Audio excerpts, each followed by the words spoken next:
আমরা এখন দেখতে পাচ্ছি যে আমরা এই মিছিল কিন্তু আস্তে আস্তে এনআরএস হাসপাতালের দিকে এগিয়ে যাচ্ছে। এই মিছিলের আমরা দেখেছি যে অসংখ্য সমর্থক যারা কিনা বুদ্ধবাবুকে, প্রাক্তন মুখ্যমন্ত্রী বুদ্ধবাবুকে একটিবার দেখার জন্যে কত দূর থেকে, শুধু এই রাজ্য নয় বরঞ্চ বিভিন্ন রাজ্য থেকে এখানে এসে লোক শুধুমাত্র একটিবার দেখার জন্য এসে ভিড় জমিয়েছেন, শ্রদ্ধা জ্ঞাপন করেছেন। আমরা এটাও দেখেছি যে এই যে জনজোয়ার কিন্তু মানুষ এখনও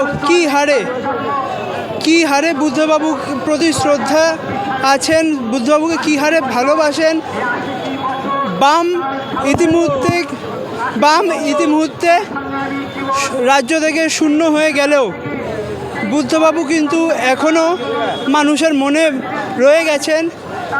মানুষের দেহ পঞ্চভূতে বিলীন হয়ে যায়, কিন্তু থেকে যায় মানুষের স্মৃতি, মানুষের কাজ এবং মানুষের ভালোবাসা।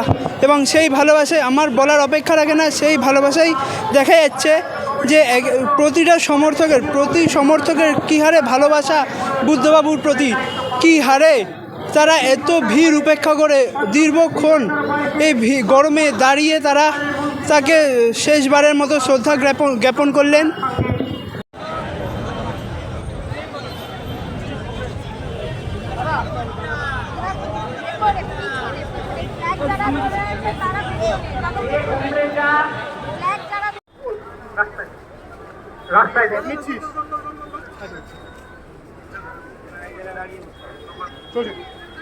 আমরা এখন দেখছি যে এই মিছিল কিন্তু আস্তে আস্তে এনআরএসের দিকে এগিয়ে যাচ্ছে।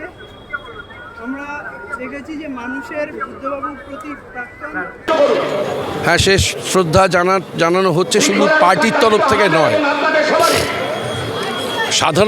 প্রচুর সাধারণ মানুষ তারা আজকে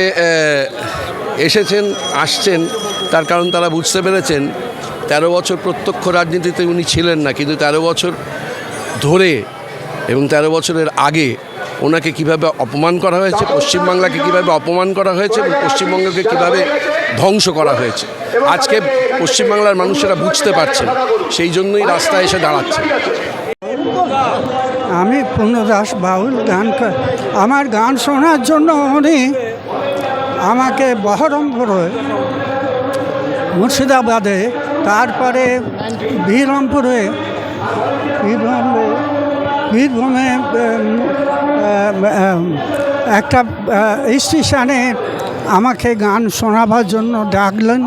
দেখে বললেন, ঠিক আছে আপনাকে চা খাওয়াচ্ছি, আপনি একটু গান করুন।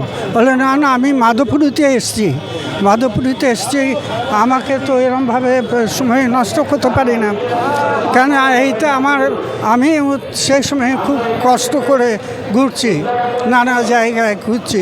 উনি ছাত্র নেতা, আর আমার তখন বাউলের আমি গান গেয়ে কী করে প্রচার করব, সেটাই আমার একমাত্র পথ। ক্যামেরায় গৌরবের সাথে উজ্জয়ন, বেঙ্গল জার্নাল।